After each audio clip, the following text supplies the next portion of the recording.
સમાચારની શરૂઆત કરીએ તો સમાચાર સામે આવ્યા છે મહત્વપૂર્ણ સમાચાર। રાજ્યસભા ચૂંટણીને લઈને રાજકીય હલચલ તેજ જોવા મળી। સપ્તાહ અંતે ભાજપ 4 ઉમેદવારો જાહેર કરશે।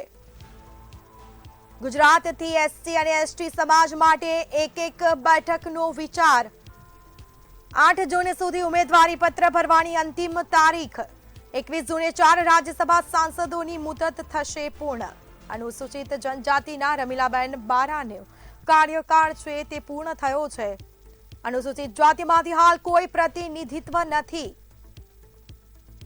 તો એક ઉમેદવાર રાજ્ય બહારથી પણ આવી શકે। 7 જૂન સુધીમાં નામોની જાહેરાત થાય તેવી શક્યતા। એક ઉમેદવાર રાજ્ય બહારથી આવી શકે છે। 7 જૂન સુધીમાં નામોની જાહેરાત શક્ય જોવા મળી। તો આપણી સાથે સંવાદદાતા કિંજલ બોરીસા ન્યૂઝરૂમથી લાઈવ જોડાયા છે। જે કિંજલ, રાજ્યસભા ચૂંટણીને લઈને રાજકીય હલચલ અત્યારે જોવા મળી રહી છે, શું વિગત? જે ગુજરાત સહિત જે 27 બેઠકો માટે રાજ્યસભાની ચૂંટણી છે તે જાહેર થઈ ચૂકી છે। જાહેરનામું છે તે ચૂંટણી પંચ દ્વારા પ્રસિદ્ધ કરવામાં આવ્યું છે ને 8 જૂન સુધી જે ઉમેદવારી પત્રક છે 8 જૂને તે ભરવાનું છે। 9 તારીખે ઉમેદવારી પત્રક છે તે પરત લેવાનો દિવસ છે, ત્યારે 7 તારીખ સુધીમાં ભાજપ છે તે ગુજરાતની 4 બેઠકના ઉમેદવારોના નામ છે તે નામની જાહેરાત કરશે। કારણ કે અત્યારે જે ભાજપના 3 ઉમેદવાર છે તે રાજ્યસભાના સાંસદ છે અને કોંગ્રેસના જે એક નેતા છે તે રાજ્યસભાના સાંસદ છે। 4ની જે કાર્યકાળ છે તે 21 જૂને પૂર્ણ થાય છે અને તેને લઈને હવે જે ચૂંટણી છે તે ચૂંટણી યોજાવાની છે।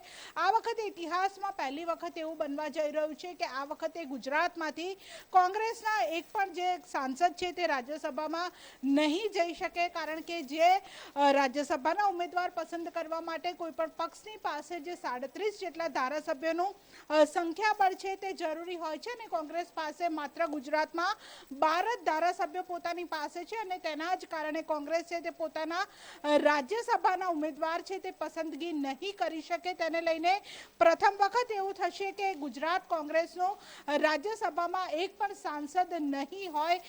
ત્યારે જે અત્યારના જે 4 સાંસદ છે તેમાં શક્તિસિંહ ગોહિલ કે જેઓ કોંગ્રેસના રાજ્યસભામાંથી સાંસદ છે અને ભાજપના 3 જે રાજ્યસભાના સાંસદ છે તેમાં નરહરી અમીન, રામ મોકરિયા અને રમીલા બારા, આ 4 ઉમેદવારો છે તેમનો કાર્યકાળ હવે પૂર્ણ થવા જઈ રહ્યો છે। ત્યારે આ વખતે જે 4 જે ઉમેદવાર છે તેમાં એક જે ઉમેદવાર છે તે રાજ્ય બહારથી નામ તેમનું જાહેર થાય તેવી પણ પૂરેપૂરી શક્યતાઓ જોવા મળી રહી છે। કારણ કે ભાજપ છે તે આ વખતની 4 બેઠકોમાંથી જે 2 બેઠકો છે તેમાં એક બેઠક છે તે એસસી માટે અનામત રાખવાનું વિચારી રહી છે, ત્યારે જે બીજી એક બેઠક છે તે એસટી માટે જે અનામત રાખવાનું વિચારણા છે તે હાલ કરવામાં આવી રહી છે અને જેને લઈને એસસીની જે બેઠક છે તેમાં કોઈ પણ પ્રતિનિધિ છે તે અત્યાર સુધી જોવા નથી મળી રહ્યો કે જેને રાજ્યસભામાં મોકલી શકાય। ત્યારે જે અન્ય રાજ્યમાંથી પણ ઉમેદવારનું નામ છે તે જાહેર કરાય તેવી પણ શક્યતાઓ છે। ત્યારે હવે